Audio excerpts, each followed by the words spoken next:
Morgan. कहानी शुरू होती है और हम देखते हैं एक प्राइवेट जेनेटिक इंजीनियरिंग कंपनी जिसका नाम सेंसेक्ट होता है मुख्तलिफ प्रोजेक्ट्स पर काम कर रही होती है। वो लोग दरअसल एक इंसान बनाना चाहते थे, एक ऐसा इंसान जो हर तरह से किसी आम इंसान से ज्यादा तेज हो। उन्होंने अपने इस मिशन का आगाज हाइब्रिड बायोलॉजिकल ऑर्गेनिज्म से किया, लेकिन वो बायोलॉजिकल बिल्कुल भी नहीं था। और साथ ही उन लोगों ने डीएनए के साथ नैनो टेक्नोलॉजी को भी इस्तेमाल किया और साथ में उन्होंने नर्वस सिस्टम को यूटिलाइज किया, यानी पूरे नर्वस सिस्टम को धोखे में रखने वाली बात है कि उनका जो सब्जेक्ट है उसका दिमाग और पूरा नर्वस सिस्टम उन नैनो पार्टिकल्स को भी एक्सेप्ट करे। अपने इस मिशन में वो लोग कामयाब हो जाते हैं और मजीद अपने एक्सपेरिमेंट को आगे लेकर बढ़ते हैं। इस एक्सपेरिमेंट के बाद जब पहला प्रोजेक्ट पूरा हो जाता है और एक सब्जेक्ट पैदा होता है, लेकिन उसकी हालत काफी खराब होती है। शायद इसकी वजह ये होती है कि सब्जेक्ट के डीएनए ने उन नैनो पार्टिकल्स को एक्सेप्ट नहीं किया होता और वो इससे बाहर निकले होते हैं। इस एक्सपेरिमेंट में उनका सब्जेक्ट फेल हो चुका था। mental issues in its development. This only strengthened our decision. इसके बाद दूसरा सब्जेक्ट पैदा होता है। वो वैसे तो ठीक होता है, लेकिन उसके दिमाग में थोड़ी बहुत खराबियां रह जाती हैं। लेकिन इन दोनों एक्सपेरिमेंट से वो काफी कुछ सीख चुके थे। इसके बाद तीसरा सब्जेक्ट पैदा होता है और फाइनली वो एक परफेक्ट सब्जेक्ट पैदा करने में कामयाब हो जाते हैं और उसका नाम मॉर्गन रख देते हैं। वो पैदा होने वाला सब्जेक्ट बच्ची थी, लेकिन इंसान नहीं थी। उसके सारे इमोशंस बिल्कुल इंसानों जैसे थे। इंसानों जैसे जज्बात होने की वजह ये थी कि जो उसके अंदर डीएनए डाला गया था वो इंसानी डीएनए की एक कॉपी थी। उस कॉपी का नाम नैनो था। लेकिन इसका फायदा था क्योंकि उसकी सेल्स की ग्रोथ भी अच्छी हो जाती, वो बीमारियों के खिलाफ भी लड़ सकती थी, इम्यून सिस्टम भी अच्छा था, हीलिंग पावर इंसानों से काफी तेज थी और दिमागी सलाहियत भी इंसानों से तेज थी। इसको आप ऐसे कह लें कि वो आधी तो इंसान थी लेकिन आधी मशीन लगती थी। इसमें बाकी सब तो मौजूद है लेकिन सोल नहीं, जो कि इंसानों के पास मौजूद होती है। और शायद ऐसा सब्जेक्ट दुनिया की कोई लैब भी नहीं बना सकती थी। इस प्रोजेक्ट में कुछ खास लोग काम कर रहे थे जो कि सब साइंटिस्ट थे। उन्होंने अपनी सारी जिंदगी इस प्रोजेक्ट में लगाई और फिर उनको ये सब्जेक्ट मिला और यकीनन ये प्रोजेक्ट उनके लिए उनकी जिंदगी का सबसे बड़ा हिस्सा था। Her intelligence grew. वक्त के साथ साथ मॉर्गन भी बड़ी होती जा रही थी। वो बहुत खुश मिजाज थी, सब लोग उसे काफी पसंद करते थे और उसके साथ ऐसे ही ट्रीट करते थे कि जैसे वो उनकी अपनी बच्ची हो। उनमें से जो सबसे ज्यादा उससे प्यार करता था वो थी डॉक्टर एमी। वो मॉर्गन का बहुत ख्याल रखती थी, उसको घुमाने लेकर जाती थी, ऐसे ही ट्रीट करती थी जैसे ये उसकी अपनी बेटी हो। फिर एक दिन एमी मॉर्गन को जंगल में घुमाने के लिए लेकर जाती है, जैसे वो मामूल के लिए लेकर जाती थी। उनके आउटिंग की एक लिमिट थी और उस दिन वो लिमिट क्रॉस कर चुके थे। मॉर्गन उस जंगल में मौजूद एक जख्मी हिरन को मार देती है। वो हिरन बुरी तरह तड़प रही थी, उसका बचना नामुमकिन था। लेकिन ये बात काफी अजीब थी कि सब्जेक्ट के अंदर जो चीजें फिट की गई थी वो किसी भी लिहाज से किसी इंसान की या किसी जानदार चीज की जान लेने वाली चीजें नहीं थी। ये देखकर उन सब डॉक्टर्स को काफी अजीब महसूस होता है। इसके बाद वो मॉर्गन को एक कमरे में कैद कर देते हैं क्योंकि वो खतरनाक होती जा रही थी, क्योंकि इन्हें अपने सीनियर डॉक्टर्स को रिपोर्ट करना होती थी। वो लोग इन्हें ऑर्डर करते थे जिनको इन्हें फॉलो करना होता है। मॉर्गन एक बच्ची थी लेकिन वो आम इंसानों से अलग थी, इसलिए दिन ब दिन वो बढ़ती जा रही थी और वो एक 5 साल की बच्ची थी। क्योंकि मॉर्गन को कैद में रखा गया था, इससे पहले वो एक आजाद जिंदगी जी रही थी, तो उसको ये जिंदगी पसंद नहीं आती। वो अपनी उस लाइफ को मिस कर रही होती है। उसके बाद एक रात को एक कैदी जो थेरेपिस्ट होती है वो मॉर्गन से मिलने आती है, उसे कोई बात करने आती है। लेकिन मॉर्गन जो कि इस मुश्किल हालात में थी अपने जज्बात को काबू न कर सकी और वो उस कैदी थेरेपिस्ट पर हमला कर देती है, जिससे उस कैदी की आंख जख्मी हो जाती है। इसके बाद वो फिर भी मॉर्गन से अपने प्यार को कम नहीं करते क्योंकि वो ये जानते थे कि उसके अंदर इंसानों जैसे जज्बात हैं और जज्बात कभी भी काबू में नहीं आते। Obvious setbacks.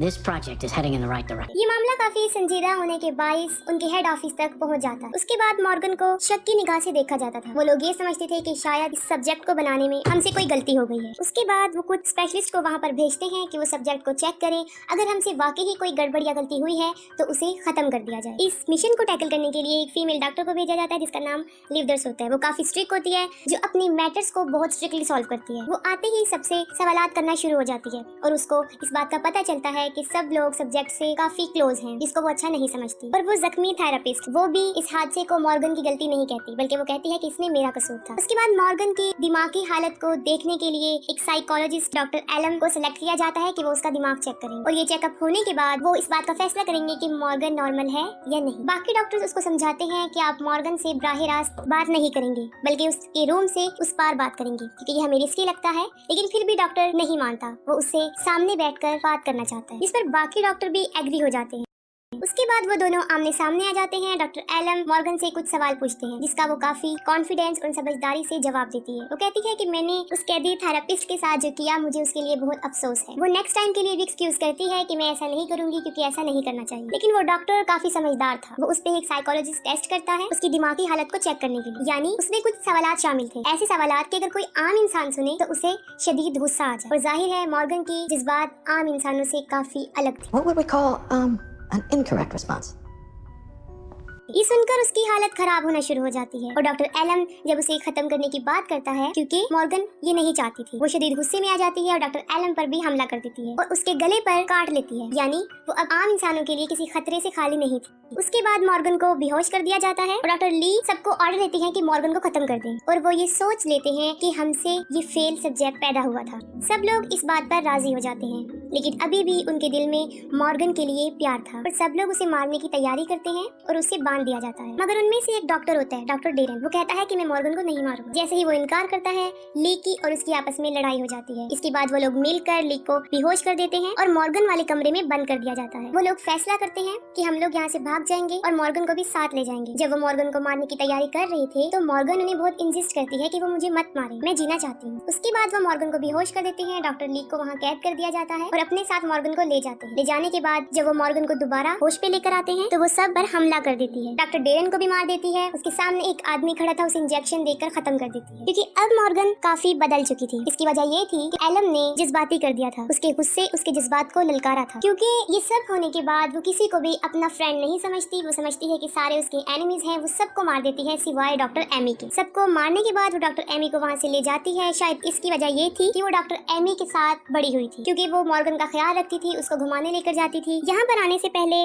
डॉक्टर एमी उससे वादा करती है कि मैं तुम्हें जेल पर लेकर जाऊंगी क्योंकि वो कैद में थी, ऐसा पॉसिबल नहीं था। अब वो बाहर आ चुकी होती है और वो कहती है कि मैंने उस जेल पर जाना है। एमी बहुत परेशान थी, उसे समझ नहीं आ रहा था कि वो क्या करे। और दूसरी तरफ डॉक्टर ली जिसका मकसद ये बन गया था कि वो फेल सब्जेक्ट को मारे दे। वो मॉर्गन का पीछा करती है। वो दोनों एक जंगल में मिलते हैं जहाँ उनकी आपस में काफी लड़ाई होती है और मॉर्गन इस लड़ाई में ली को शदीद जख्मी कर देती है। लेकिन उसके बाद डॉक्टर ली मॉर्गन को पानी में डुबोकर मार देती है और इस प्रोजेक्ट में जितने भी डॉक्टर शामिल थे वो सब को भी मार देती है। मॉर्गन एक छोटा सा सैंपल था क्योंकि वो लोग आर्टिफिशियल इंटेलिजेंस पर काम कर रहे थे और साथ ही इंसानों के मुख्तलिफ बिहेवियर पर। और इसकी सबसे बड़ी मिसाल हमारे सामने थी डॉक्टर ली। वो इंसान लगती थी लेकिन वो इंसान नहीं थी, वो उन्हीं डॉक्टर का बनाया गया एक प्रोजेक्ट था, एक सब्जेक्ट। और वो मॉर्गन से भी पहले बनाई गई थी जिसमें ह्यूमन फीलिंग्स तो शामिल नहीं थी लेकिन मिलिट्री जैसी सोच बहुत आती। लेकिन अब सवाल ये है कि वो डॉक्टर ली को बनाने में कामयाब क्यों हुए और मॉर्गन को क्यों नाकाम हो गई? क्योंकि मॉर्गन में उन्होंने ऐसी अच्छी फीलिंग्स रखी थी जो इंसान अच्छी चीजों को पसंद करता है, जैसे आजादी और बहुत सी अच्छी चीजें। मॉर्गन जंगलों, झीलों, बागों को बहुत पसंद करती थी लेकिन इसका कहीं भी ताल्लुक उन डॉक्टर्स के प्रोजेक्ट से नहीं था, इसीलिए वो हमेशा के लिए मॉर्गन जैसे सब्जेक्ट को बनाने पर बैन कर देते हैं और ली वाले सब्जेक्ट को मजीद सक्सेसफुल बनाते हैं।